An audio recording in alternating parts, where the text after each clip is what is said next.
Single dad Janitor played a broken violin in the lobby at 2 a.m. Then a music critic stopped in tears. If you're going to haunt a place, at least bring something worth listening to. The voice was whispered, half laughing, almost lost in the hush of marble and shadow. But Elias Ward didn't hear it. He wasn't playing for anyone. It was 2:03 a.m. The great hall of the Hawthorne Conservatory was empty save for the man kneeling beside a rusted janitor's cart. He wore a faded uniform, sleeves rolled just above weathered forearms. A ring of keys jingled softly at his belt as he moved with practiced efficiency until his hand stopped hovering over the mop handle. Instead, Elias reached into the cart and pulled out a worn leather case. He hesitated. The fluorescent lights above flickered once, casting long, pale reflections across the glossy floor. Outside the glass walls, the city was silent, cold. He opened the case. The violin inside was battered, its varnish worn down to raw wood in some places. One of the fine tuners was missing. The strings weren't new, but Elias held it with the reverence of a father cradling something that had once lived. He tucked the chin rest under his jaw and let the bow hover. Then he played. The sound wasn't perfect, but it was real, raw, aching, fragile. The first notes wavered, then gained clarity as his fingers remembered the path. A melody, soft and haunting, rose into the cavernous space. It was not a famous piece. Not Bach, not Vivaldi. It was something simpler, something remembered. Lullaby. Halfway through the second refrain, his shoulders trembled. But he didn't stop. Behind the second-floor balcony rail, someone stood motionless. She had entered minutes earlier, shoes clicking softly across marble before she froze, trapped by the sound. Now she gripped the edge of the railing as if letting go might shatter the spell. Isabel Vance hadn't meant to be here. She'd left her meeting with the conservatory board hours ago, restless, frustrated. She didn't believe in ghosts. But this music, it felt like one. The janitor below never looked up. His eyes were closed. The melody floated upward, each note shaped by sorrow, by memory. Isabel's throat constricted before she realized why. She was crying. Not the dramatic kind. Not the kind with gasps or sobs. Just the slow, disbelieving tears that fall when something cracks in you unexpectedly because a stranger dared to play the truth out loud. Elias reached the final note. It hung in the air like breath on a cold window pane. Then silence. He lowered the bow, tucked the violin back into the case, and limped away. Isabel stepped back, breath-shallow, pulse unsteady. She didn't dare follow. Not yet. The next morning, Elias stood beside the vending machines in the staff hallway, watching the coffee sputter into a paper cup. He looked like he hadn't slept. He rarely did. Morning Ward called a voice from down the hall.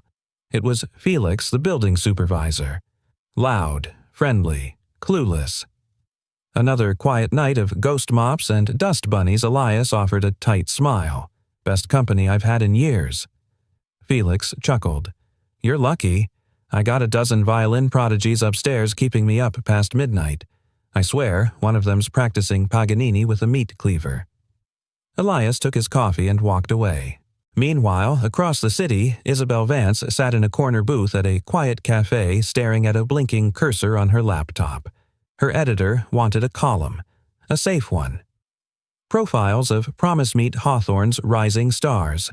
She had a list of student bios in her inbox, notes from the dean, a program brochure.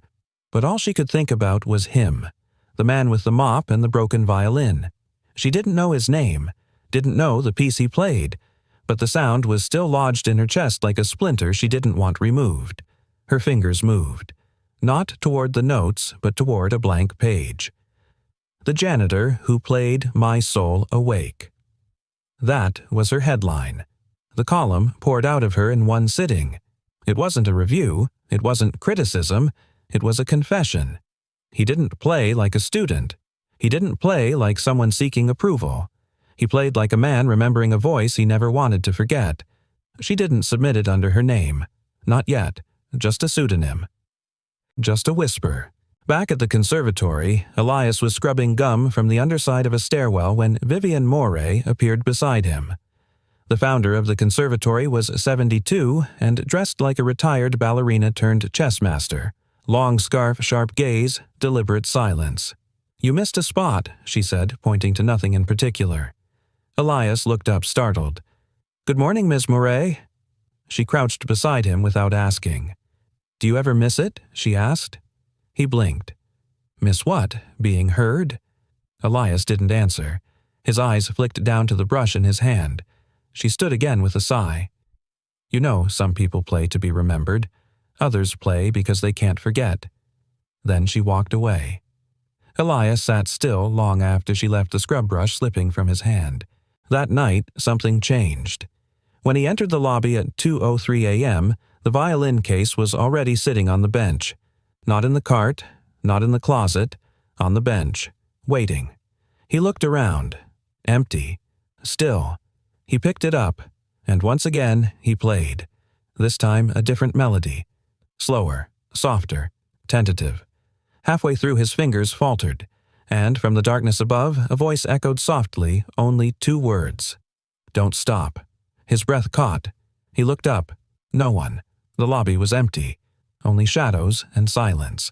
He wasn't alone, and for the first time in years, he didn't want to be. The rain came late, soft, uncertain, as if the sky couldn't decide whether it wanted to mourn or just wash the day clean. Isabel Vance sat behind the fogged windshield of her car outside the conservatory, her hands gripping the steering wheel long after the engine had cooled. She hadn't planned to come back. Not tonight, not so soon. But the memory of that melody, the one the janitor played like it had been carved from his ribs, had followed her home like perfume clinging to skin. She hadn't been able to write about the students, or the upcoming gala, or the board's relentless insistence on reinvigorating the brand. She'd stared at her laptop for hours, deleted every sentence that felt safe. So she came back. Not for a story, for a sound. Inside the building, Elias moved quietly like always. His cart rattled slightly as he pushed it past the faculty lounge, past the auditorium doors to the glass atrium that overlooked the city skyline. Most nights he avoided the more public wings, but tonight felt different. There was a tension inside him he couldn't name, an ache that vibrated against the bones beneath his skin. He thought about the violin on the bench last night, about the whisper from the shadows. Don't stop. He hadn't told anyone, hadn't dared ask. He just played again. And when he did, he'd felt something shift like a lock he didn't know existed had quietly unlatched. Isabel stepped through the front entrance without a badge, her heels clicking softly against the marble. She didn't try to hide this time. If he was playing, she wanted to see him. But the lobby was empty. No man. No violin. Just the echo of her own breath. She wandered toward the atrium, the hem of her trench coat brushing against the polished floor. Then she heard it. Not music. A voice. Elias was talking to himself.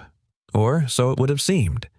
He stood near the massive glass window holding the violin in one hand, bow dangling in the other. He wasn't playing. He was staring out at the rain. "I used to think music could keep her here," he murmured. "Like if I played the right song, maybe I could bring her back for just one more night." Isabel froze. She'd sit right there on the rug. Pretend. Conduct me with a plastic straw. Called herself Maestro Clara. A soft laugh escaped him, broken at the edges. "I couldn't play at her funeral. Couldn't even touch the damn thing." He lowered his head.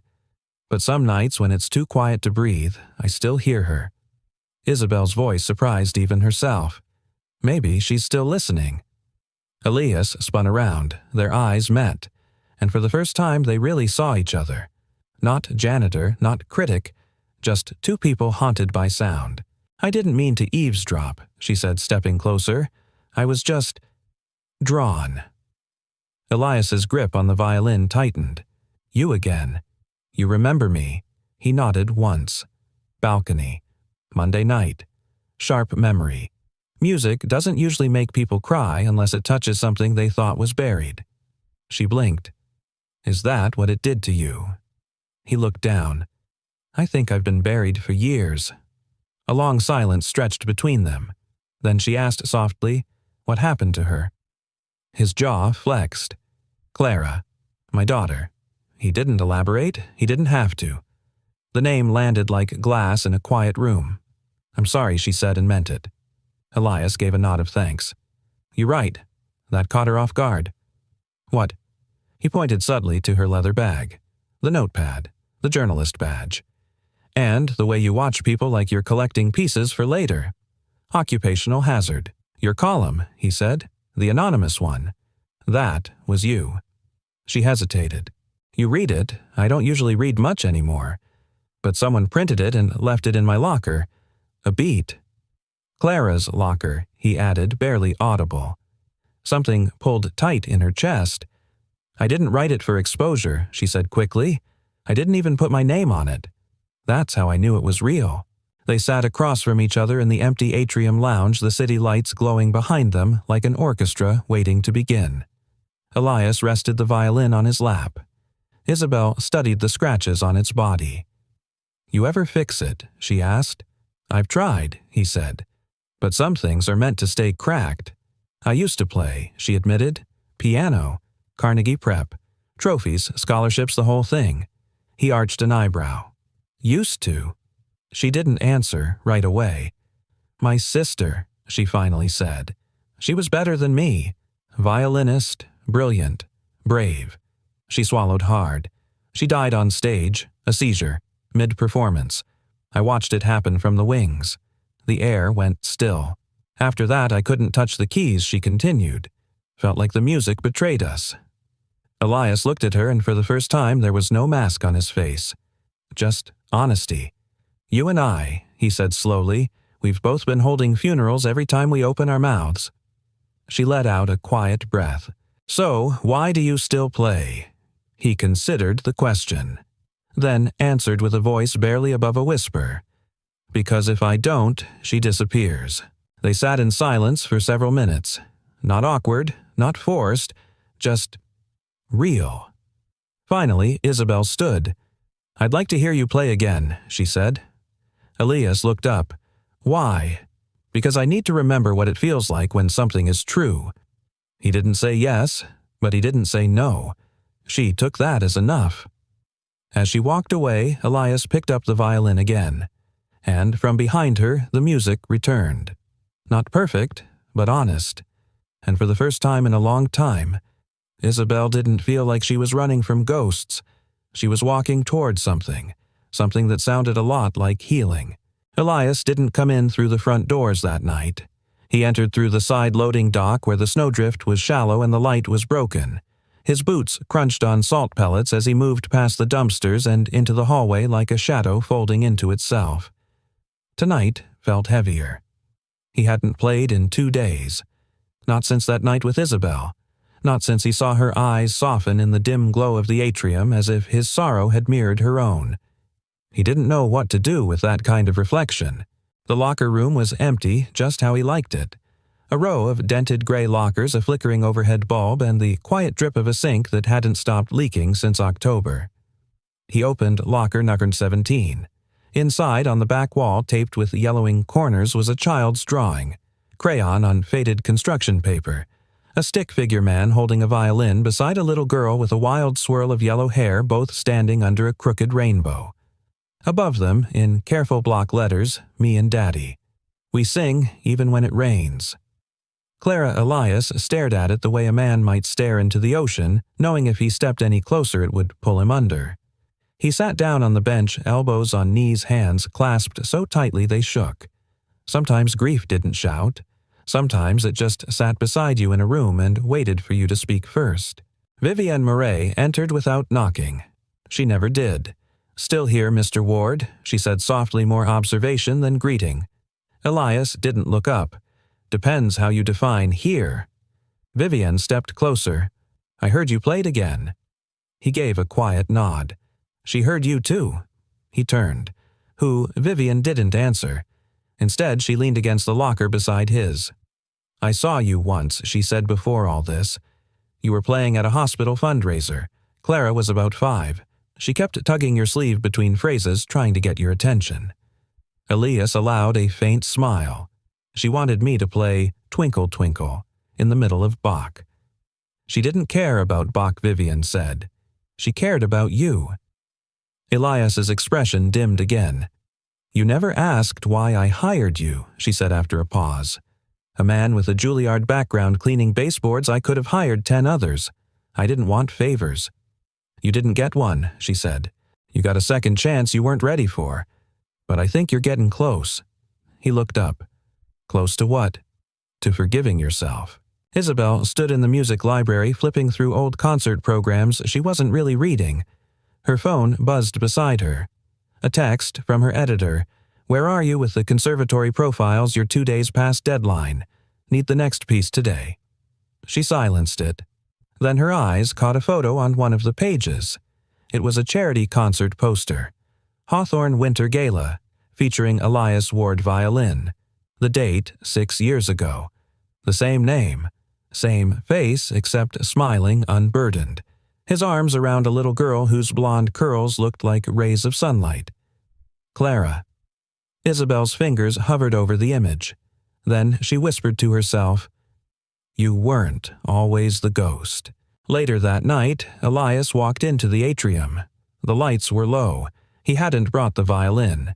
But on the bench, exactly where it had been left before, sat a small envelope. No name. He picked it up. Inside was a page torn from a notepad folded neatly. He unfolded it slowly. Play it again. The one that breaks hearts. I think mine's ready now. He stared at it for a long time, heart thudding with something that wasn't quite fear and not yet hope.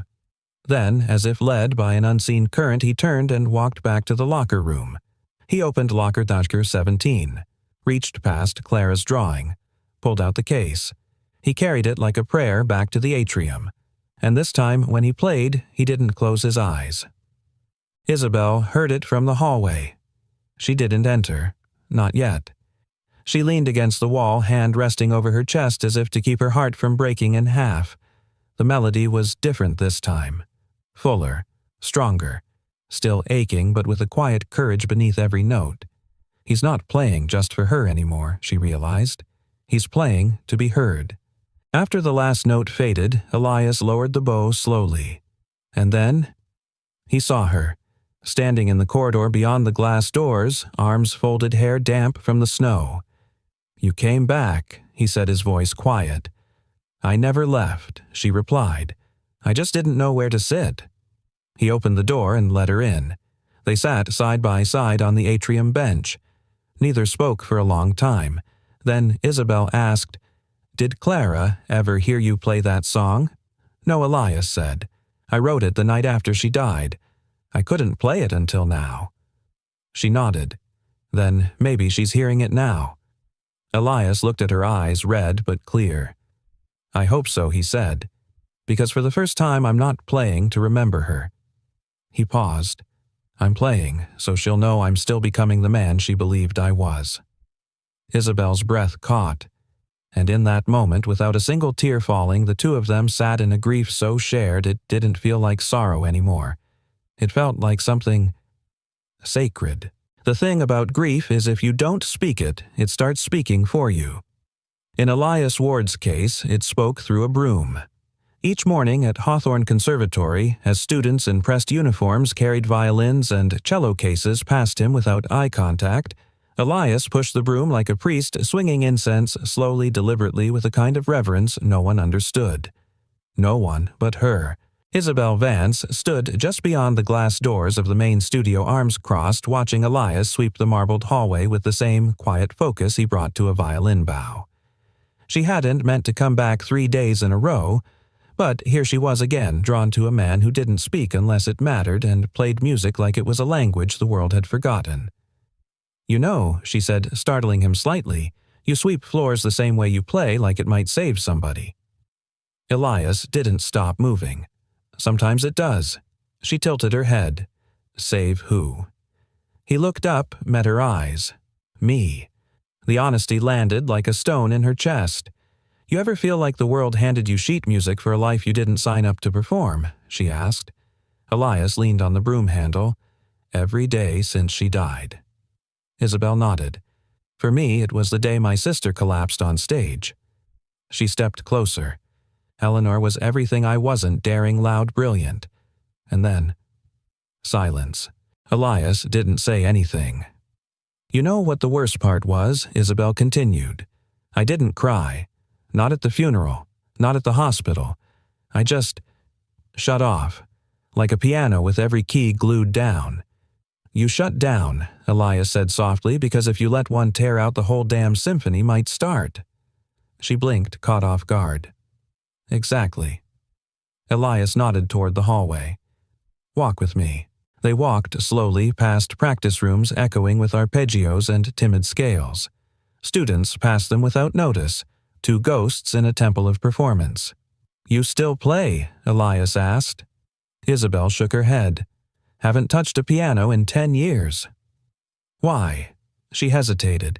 Because every time I sat down, I heard her. He looked over, and now she sighed. Now I think maybe I want to hear her again. Just not alone. They reached the end of the hallway where the old chapel had been converted into a storage space. Elias stopped in front of a double door and pulled out a key. Come on, he said. I want to show you something. Inside was a mess.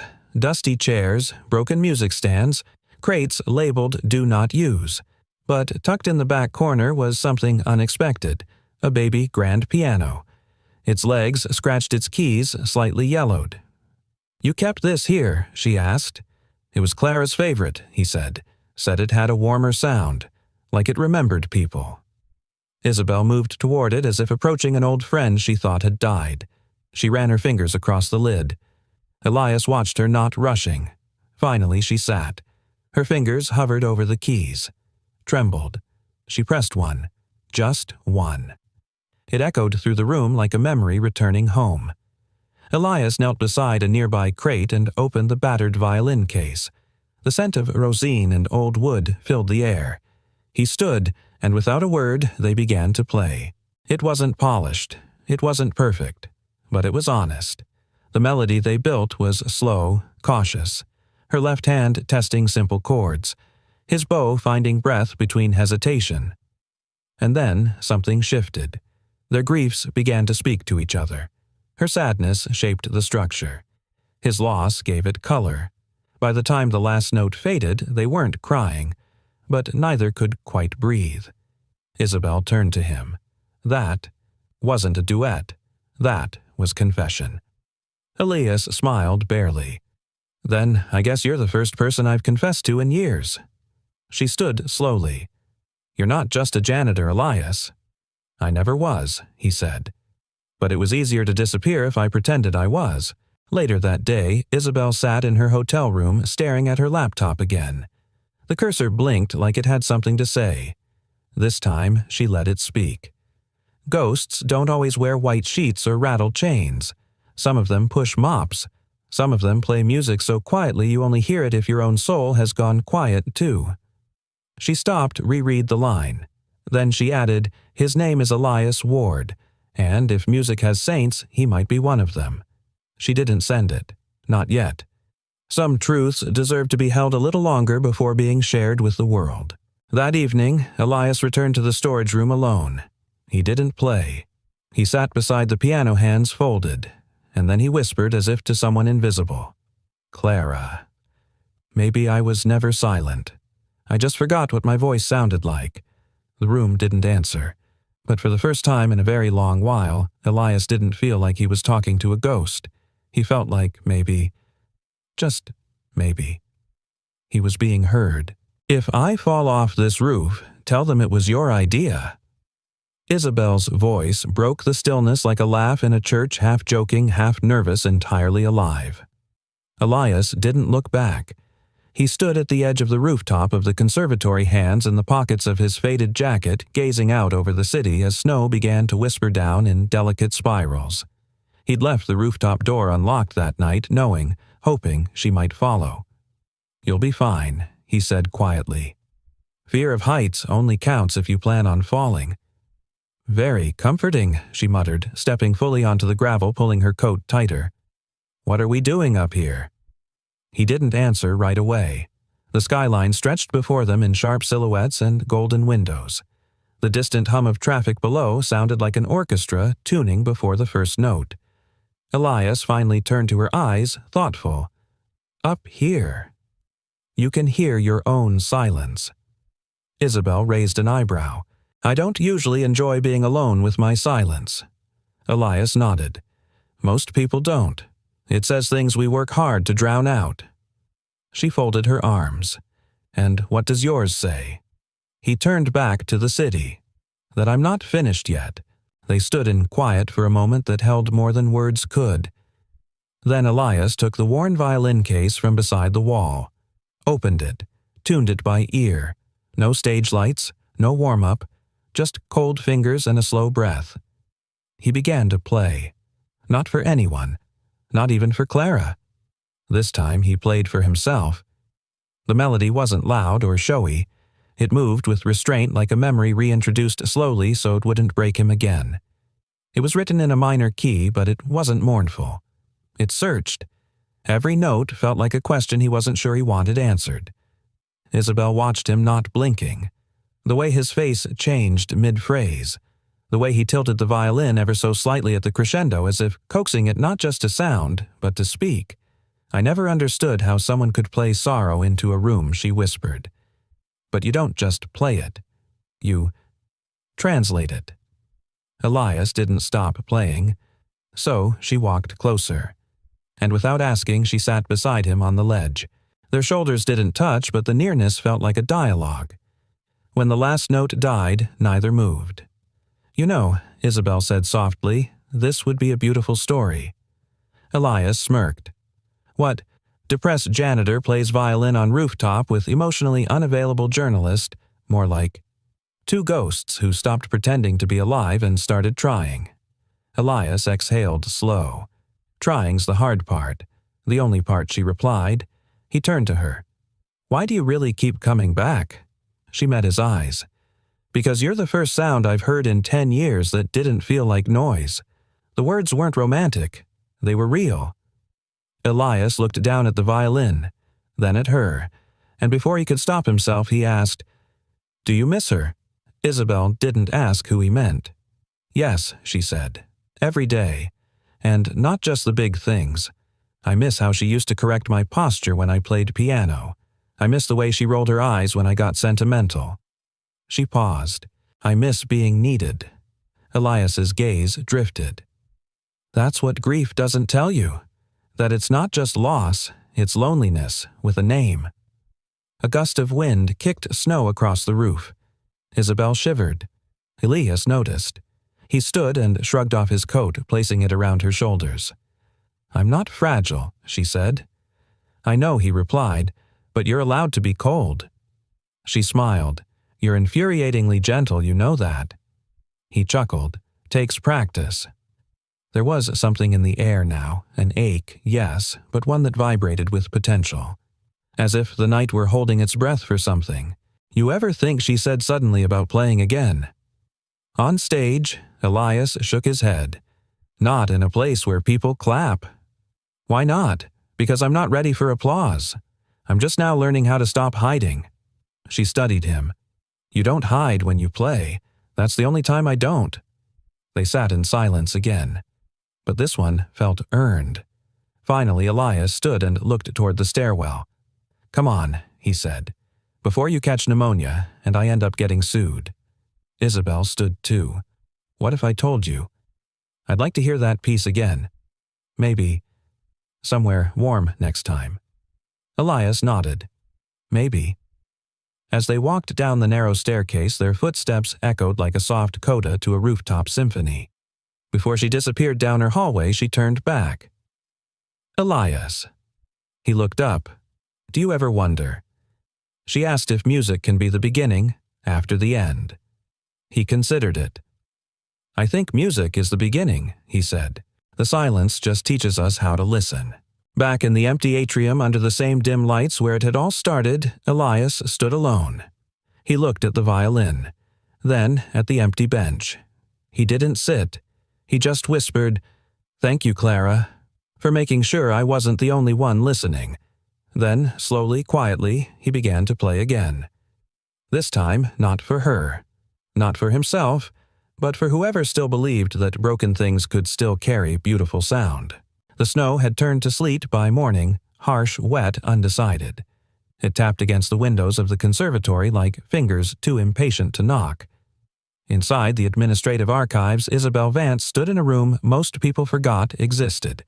Shelves of dusty programs, grant applications, donor logs, and concert records lined the walls like a library abandoned by time. The air smelled of old paper and furniture polish. She wasn't supposed to be here, but something had been pulling at her since that night on the roof. The music, the silence after, and the look on Elias's face when he said, "I think I'm not finished yet." She was looking for answers. Instead, she found a name. It started with a box labeled Winter Gala 2017. She flipped through photo inserts and seating charts until she spotted a handwritten donor card tucked between pages. Her fingers froze. Scholarship Inquiry. Ward Clara. Age 5. Daughter of Elias Ward. Talent Early Development Violin. Recommendation Julian Vance. Her own last name. Her own father's signature. Isabel stared at the page like it might disappear if she blinked. It didn't. She stormed out of the archives with the paper clutched in her coat pocket and fury burning like static under her skin. The next call wasn't to her editor. It was to her father. Julian Vance answered on the third ring, his voice polished and clipped as ever. "Isabel, I was just thinking about you. Have you finished your profile series? The conservatory board said they haven't seen anything published yet." "Dad," she cut in, "why is your name on a scholarship letter for Elias Ward's daughter?" There was silence on the other end. "Then, that's not something I thought you'd ever see." "But it's true," Julian sighed. "Yes, years ago, before the accident. What happened? I offered Elias Ward a full scholarship for his daughter, private tutoring, future placement, even a potential debut under the foundation's name. And he declined." Isabel blinked. "Why? He said he didn't want his daughter growing up as someone else's story." "That sounds like him," she muttered. Julian continued. "The problem was I'd already made arrangements. I'd promised donors her debut. When he backed out, everything unraveled. And then the fire happened." Julian's tone cooled. "Unrelated? Was it?" Isabel asked, her voice low. Julian said nothing. "You used a little girl as a pitch deck," she said. "And when her father wouldn't sell her off, you made sure he'd never get another invitation." "She died, Isabel," he said sharply. "That wasn't on me. But what came after was, he disappeared, took a mop, gave up music." Julian exhaled. "That man chose silence. That wasn't my doing." Isabel's voice broke. "Maybe, but you made sure the world wouldn't listen if he ever spoke again." Back at the conservatory, Elias stood in the courtyard brushing slush from the walkway. Vivienne Moret approached her cane, tapping gently on the stone path. "I saw her," she said. "Who, Isabel?" "In the archives." Elias straightened, looking for what Vivienne's gaze softened. A thread she didn't know existed. "Sometimes healing leads us into the attic." "I'm not sure I want anything she might find," Elias said. Vivienne smiled gently. "She's not digging for your pain, Elias. She's digging for the part of you you forgot how to believe in." He paused. "What if it's gone?" "It's not," she said. "It's just buried under the dust of survival." That night, Isabel stood outside the janitor's locker room, a folder in her hands. She didn't knock, just waited. Elias emerged a few minutes later, wiping his hands on a cloth. Their eyes met. She handed him the folder. "You should see this." He opened it, read the letter, froze. The silence between them stretched like glass. "Why now?" he asked. "Because if you're going to keep playing, you deserve to know what you were fighting against." He looked up. "I wasn't fighting. You were running," she said. "And maybe now, you don't have to." Elias closed the folder. "Do you believe in fate?" "No," Isabel replied. "But I believe in choice. And this time you get to choose how your story ends." He studied her face, and for the first time let the truth rise up inside him without pushing it down. "She died believing music was magic," he said. "And I let it become a curse." "No," Isabel said softly. You let it go silent. That's not the same as giving up. That's grief. He swallowed hard, then finally whispered, I want to play again. Not just at night, not just when no one's watching. She stepped closer. Then I'll help you make them listen. Later that evening, Elias stood in the same hallway where students often passed him by. Only this time he carried the violin case in plain sight. He didn't flinch when they looked, didn't shrink. He moved like a man reclaiming something that had once been stolen, not just his name but the music inside it. They say grief comes in waves, but Elias Ward had lived long enough to know that sometimes it crashes like a flood. It started innocently enough. The conservatory was hosting a donor luncheon in the upper gallery, a tradition Elias typically avoided by scheduling his duties far from the catered smiles and polished pleasantries. But this time, Felix, the ever-cheerful supervisor, had twisted his arm. We're short on hands, he said. Just set up some extra chairs near the piano. No big deal. Elias had nodded, too tired to argue. He didn't expect him to be there. Julian Vance stood near the buffet table, a whiskey in hand and a diamond watch glinting beneath his tailored cuff. His laugh, deep, calculated hollow, was unmistakable. Elias froze mid-step. His throat dried, his knees nearly buckled, but he kept walking, set the last chair in place, tried to vanish, but Julian saw him, and smiled, the kind of smile that doesn't reach the eyes, the kind that remembers how it felt to win. Ward, he said loudly as if recalling an old joke, still pushing chairs instead of sonatas. The room quieted a notch. Just enough. Elias straightened, still cashing checks off other people's talent. Julian's smile tightened. You always were a difficult man, Julian said, stepping closer. But I'll give you credit, you know how to hold a grudge. This isn't a grudge, Elias replied, voice low. It's a memory. A poor one, clearly, Julian sneered. I offered your daughter a future. You turned it into an epitaph. The words landed like a slap. Elias saw white. His hand clenched into a fist before he knew what it meant to do. For a second, just a second, every ounce of pain he'd buried screamed to rise. But then, a voice behind him. Elias, Isabel, standing just outside the archway. Eyes wide, breath held. He lowered his hand. Julian looked between them, laughed. Well, well, I see the journalist inherited your taste for damaged things. Isabel stepped forward and slapped him. The sound echoed through the marble like a cymbal crash. You lost the right to call yourself my father the moment you turned a grieving man into your scapegoat, she said, shaking. Now get out of his way. Julian stared at her, then at Elias. Then, like every coward cloaked in power, he turned and walked out without a word. Elias left the event minutes later, not waiting for applause or apologies. He found himself in the old music room, the one with Clara's favorite piano. His hands trembled as he reached for the violin. But when he lifted the bow, his fingers wouldn't move. He stared at the strings, at the scuffs on the wood, at the place where Clara once put stickers of stars and hearts to make Daddy's violin pretty again. And he cracked. He dropped the instrument, sank to the floor, and wept. The kind of weeping that steals the breath, that splits the ribs, that makes you beg the ceiling for answers you no longer expect. I was just trying to protect her, he whispered to the floor. I didn't want her to be used. I didn't want her to become them. But the silence only answered with ache. He stayed curled there for a long time, the violin untouched, the song unplayed. That evening, Isabel found him sitting on the conservatory steps, staring out at the empty courtyard, snow falling again just enough to coat the stone like memory.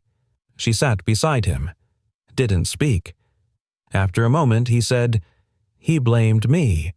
He's wrong. But what if he's not? Elias's voice was hoarse. What if she could have lived a bigger life if I'd said yes? Isabel looked at him, not with pity, with knowing. My sister got everything she ever wanted, she said. Competitions, spotlights, critics who used words like prodigy and once in a generation. And in the end, none of it saved her. Elias closed his eyes.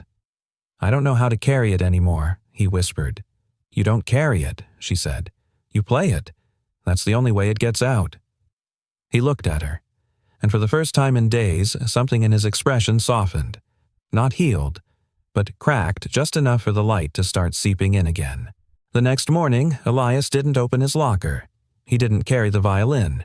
He went to work, cleaned quietly, nodded to Felix, repaired a cracked tile outside the recital room, and when the day ended, he walked home alone.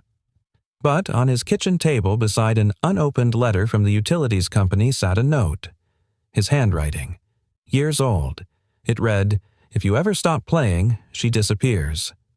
He stared at the paper, then at the violin case beside it, and, slowly, reached for the latch. Elias didn't believe in signs. Not anymore. But the moment his fingers touched the edge of that old letter, creased yellowed hidden behind a lining in the locker he'd opened every day for years, something in the air shifted. The envelope was addressed in Clara's handwriting, tiny looping script that still carried the innocence of childhood but had begun to reach for maturity. She had tucked it away where she knew he'd find it. One day, his knees weakened. He sat on the bench, heart hammering the world around him, muffled like he was underwater. He opened it with trembling fingers. "Dear Dad, I know you'll find this after I'm gone." Not gone. I mean, like one of those days you're tired or sad and open your locker and think of me. I just wanted to say something. You think I didn't notice, but I did. Every sacrifice, every skipped dinner, every tear you never let fall. I know you gave up the stage for me. You gave up everything. But you have to stop giving up now. Because if you stop playing, then I disappear. The rest was smudged with what he could only assume were her tears, or maybe his own. It didn't matter, because at that moment Elias Ward knew something with devastating clarity. He hadn't just buried Clara's music. He had buried himself, and it was time to come back. That evening, the conservatory hall was empty. Echoes of daylight still clung to the high windows, casting amber shadows across the polished floor. Elias wheeled in the old upright piano from the back closet.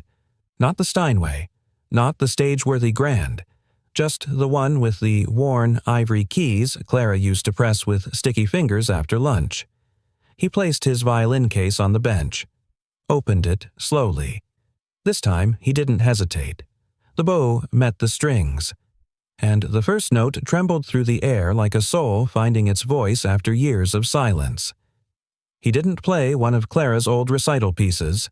He didn't reach for anything classical or recognizable.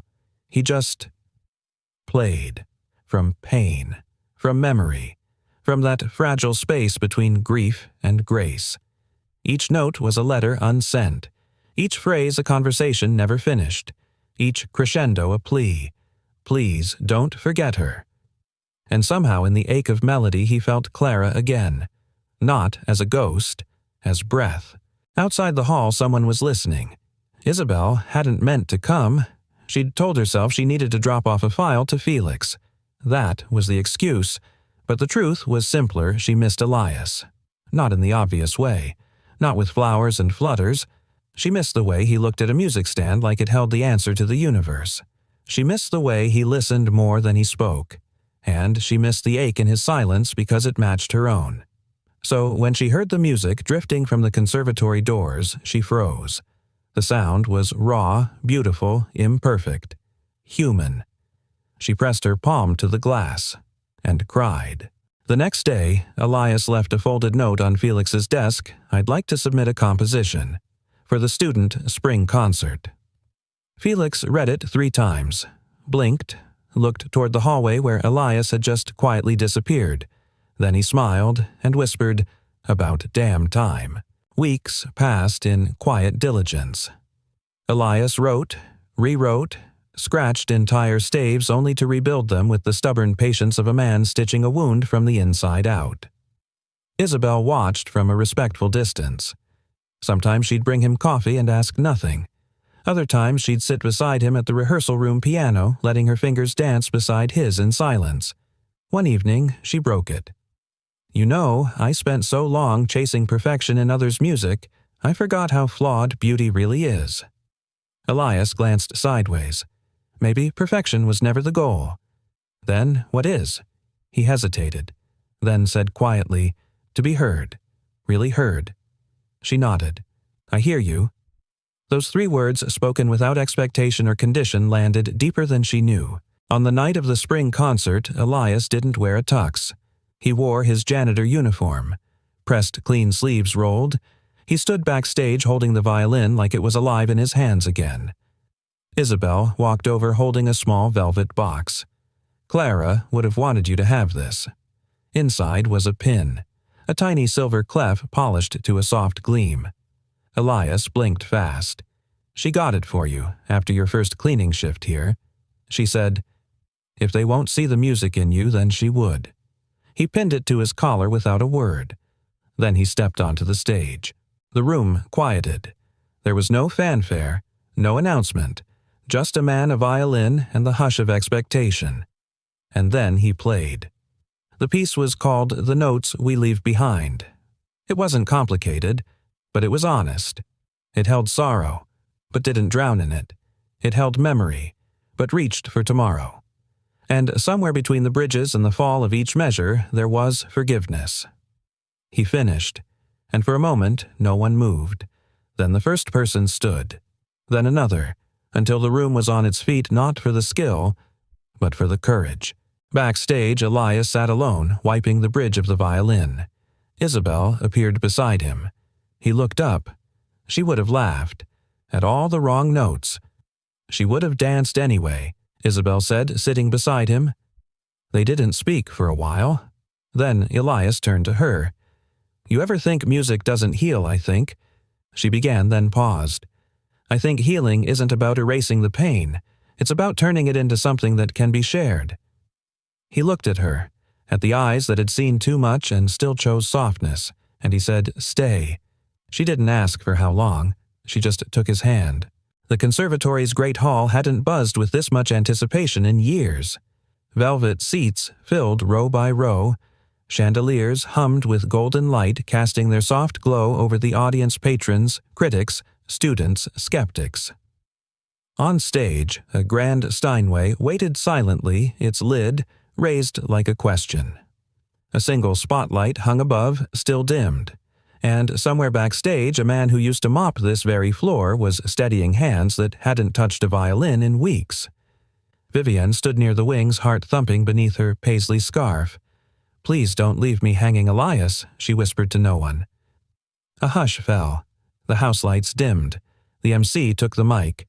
"Ladies and gentlemen, before our showcase concludes, the faculty would like to present something unexpected." A ripple of murmurs. From the far right of the stage, under no fanfare, Elias Ward stepped into the light. He looked smaller than expected. Not frail, just real. No tuxedo, no polished shoes. Just a simple black shirt sleeves rolled up and a repaired violin in hand. The spotlight found him. So did the silence. Somewhere in the second row, a young girl whispered, "Isn't that the janitor?" Another answered, "Shh. That's him, the one from the article." Elias didn't speak. He just adjusted the violin beneath his chin, and for one breathless moment everything held still. Then came the first note. Soft. Raw. Not perfect, but alive. And then another sound. A second voice, not from the violin. From the far side of the stage, Isabel Vance stepped out in a long navy dress. Her hands hovered above the Steinway, uncertain. Gasps echoed. Some recognized her immediately. Others just felt at the tension of someone reclaiming something lost. She didn't glance at Elias, but she didn't need to. He nodded once as if to say, "Now."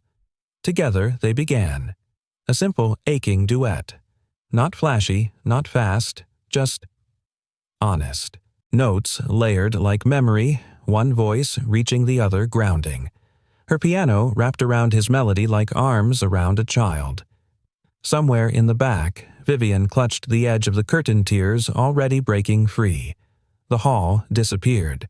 The world narrowed to 2 people on a stage, 2 souls who had lost everything, and were finding each other in music. Midway through the piece, Elias closed his eyes and saw Clara. Not in smoke, not in ashes, but in light. She was sitting cross-legged on the wooden floor of their old apartment, cradling her toy violin swaying to his playing. Her lips moved with words only he could hear. "Play it for them, Dad. Not because you have to, because you can." He didn't miss a note.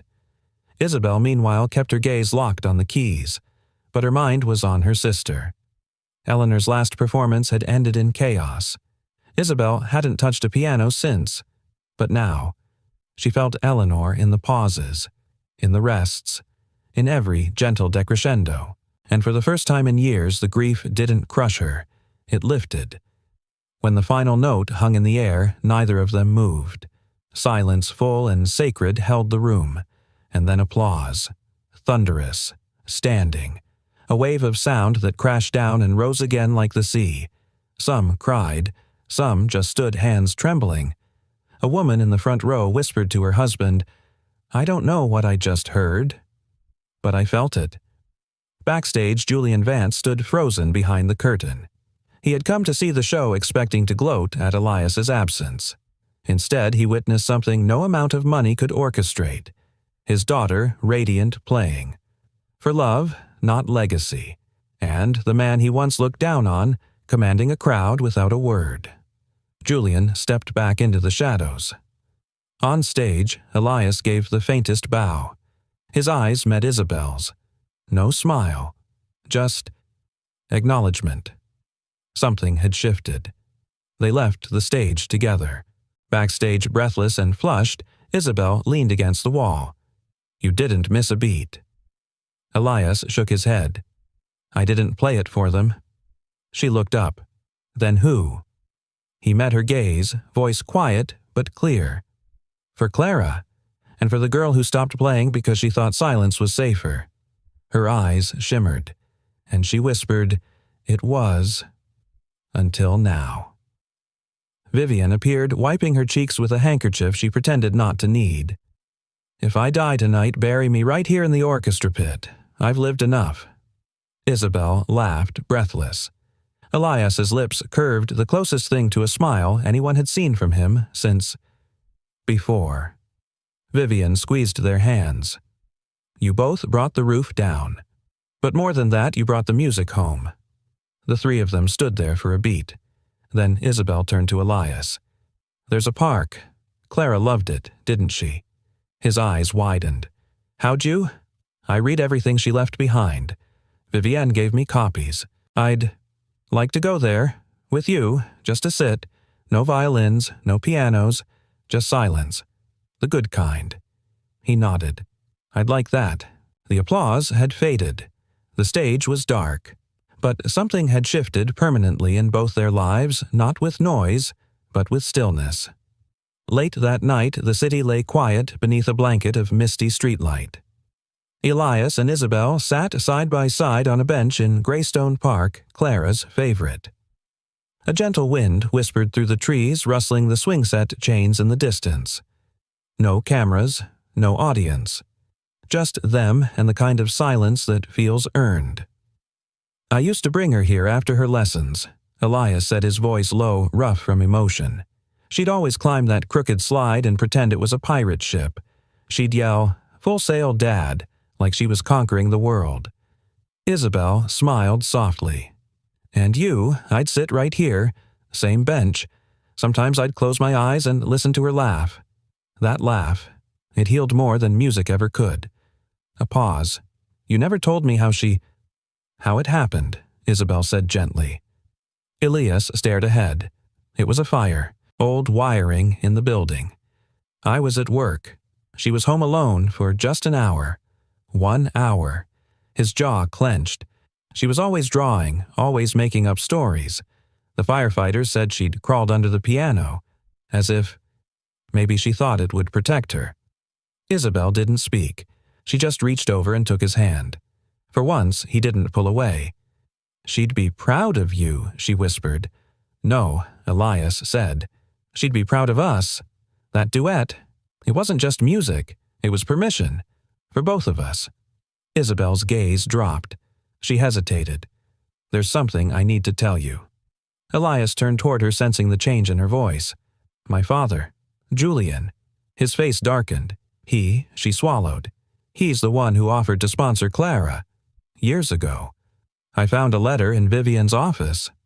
Elias's body stiffened. "Why are you telling me this now?" "Because you deserve the truth. And because I didn't know, not until recently. But I couldn't stand on that stage tonight and not be honest with you." Elias stood up, breathing hard. "Your father looked me in the eye and said my daughter didn't have to die, that I should have taken his deal like some bargain. I know," she said, rising too. "And I'm not him, Elias. I walked away from all that." Elias paced in a slow circle, fists clenched, then stopped. What was the deal? He wanted to sponsor Clara's musical future. Conservatory tuition. National tour. On one condition, he cut her off. "Let me guess that I walk away. Give her up so he could own her story." Isabel nodded. "I said no, because I didn't want her growing up thinking music was just currency, that it had to be bought, sold, branded. You chose integrity over opportunity," Isabel said. "I chose her, every damn time." Silence fell between them. "I walked away from my father too. Elias," she said finally. "Tonight, after the performance, he offered me the editor-in-chief role at the Conservatory Voice. Full creative control, international reach, everything I've worked for." Elias raised an eyebrow. "You're telling me this because I said no." He blinked. "I told him I'm done writing about other people's music. From now on, I want to create it. Even if it's in small halls, even if it's just one student at a time. I'd rather sit in a room full of kids who believe in sound than in a boardroom full of men who don't believe in anything." Elias stared at her, not with surprise, but with something closer to admiration. "I thought you were polished marble," he said slowly. "Turns out you're clay. And fire." Isabel tilted her head. "That's either an insult or the most poetic thing anyone's ever said to me. I'll take the risk." They both laughed. It wasn't loud, but it was real. She looked at him carefully. "What now, Elias? Where do we go from here?" He took a long breath, and this time. He looked lighter, not fixed, not whole, but no longer broken beyond repair. "I've been thinking about Clara's last drawing, the one I kept behind the mop closet, the one with the little music school." He nodded. She titled it The Clara Project. Said she wanted to teach music to kids who couldn't afford lessons. "So they know what joy sounds like even when life gets loud," she wrote. Isabel's eyes welled. She said that she wrote it in crayon. Elias smiled faintly. Misspelled half of it, but the message was perfect. Isabel placed a hand over his heart. "Then let's do it. Let's build it." He blinked. "You're serious?" "I walked away from legacy. Now I want to help build one that actually matters." Elias exhaled. "Vivian won't let us use the basement, you know." "Oh, she will. Trust me, that woman's been orchestrating this whole thing since the first night she saw you play." They both turned toward the playground again. In the distance, a little girl twirled in slow circles beneath the street lamp, humming a tune neither of them recognized, but both of them felt. Elias whispered, "I thought I was saving the music. But the music was saving me." Isabel reached for his hand again. "You saved each other." They stood in silence, letting the night fold gently around them. Not everything had been said. Not everything had healed. But for the first time, they weren't running. They were staying, choosing, together, 6 months later. The basement of the Westridge Conservatory didn't look like much from the outside, still the same chipped brick walls and dusty windows, but inside it had become something else entirely. Posters of smiling children lined the newly painted walls. Colorful instruments, many donated, some lovingly repaired by Elias himself, filled the old storage shelves. And above the entrance, in bold block letters cut from wood by one of the students' fathers, hung the sign, The Clara Project, where every note finds a home. Elias stood just inside the door, adjusting the bow tie of a young boy who fidgeted in his oversized vest. "You ready, Mateo?" The boy nodded nervously. "Remember what we practiced?" Elias asked. "Smile, breathe, and pretend they're all just moms and dads." Elias grinned. Exactly. And don't forget what music's for. The boy blinked. What to say? What your heart's been waiting to say. Mateo beamed. Like you said before, music's how we speak without asking permission. Elias's throat tightened. You listened. The small recital hall buzzed with laughter and soft chatter. Parents, social workers, and curious visitors filled every seat. The Clara Project's first official student performance was about to begin, not a polished showcase, but a celebration of second chances. At the back of the room, Isabel adjusted her camera. She'd stepped back from public criticism and into private purpose, documenting the kids' journeys with journalistic grace. Her new column, Notes from the Basement, had gone viral again, not for its bite, but for its heart. Vivienne sat in the front row, a silk scarf wrapped around her shoulders, clapping like a proud grandmother for every student that walked on stage. You know, she whispered to Isabel earlier, this place always had good acoustics. It just needed the right kind of echo. As the lights dimmed, Elias stepped up to the microphone. He hadn't prepared a speech. That wasn't his way. But he looked at the children, some tugging at their shirts, some bouncing their knees in excitement, and then at the parents who had never expected their children to find music in a janitor's classroom. He cleared his throat. My daughter once said, "Even if you forget the music, I won't. I'll be in every note you play." He paused. I forgot for a while. Not the love, but the sound. Grief does that, turns down the volume on life. But these kids, they've turned it back up. A soft murmur of emotion swept through the room. So tonight isn't about technique. It's not about tempo. It's about heart and hope and honoring every note we almost didn't get to play. The room erupted in warm applause. Elias stepped aside as Mateo took center stage violin, trembling slightly in his small hands. And then he played. The melody was simple, imperfect, and achingly beautiful. Raw like truth, delicate like forgiveness. Backstage, Elias stood beside Isabel, their shoulders touching lightly. He's playing her lullaby, she whispered. Elias nodded. I didn't teach him that. He found it himself in the corner of an old sheet Clara scribbled on. Isabel placed a hand on his. She's here.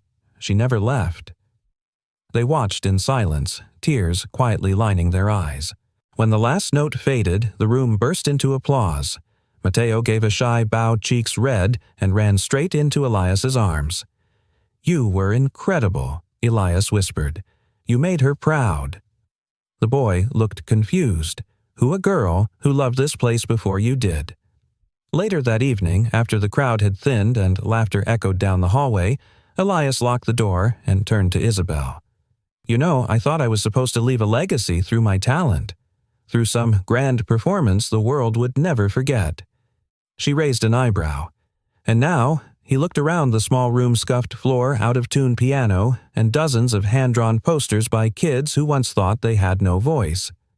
Turns out the most lasting notes aren't the ones we play for crowds, he said. They're the ones we leave behind, in other people's hearts. Isabel smiled. You didn't just build a classroom. You built a chorus of futures.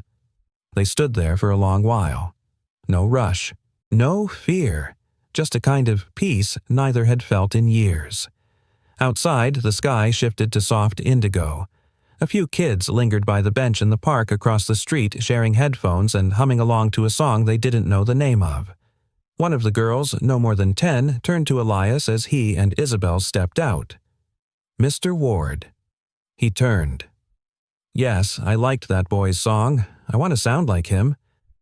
Elias smiled gently, then glanced at the mural they'd painted together, a portrait of Clara holding a violin, her eyes full of mischief and light. He looked back at the girl and said simply, You do. The wind picked up, carrying with it a single crumpled sheet of music that fluttered down the sidewalk before coming to rest at Elias's feet. He picked it up, turned it over.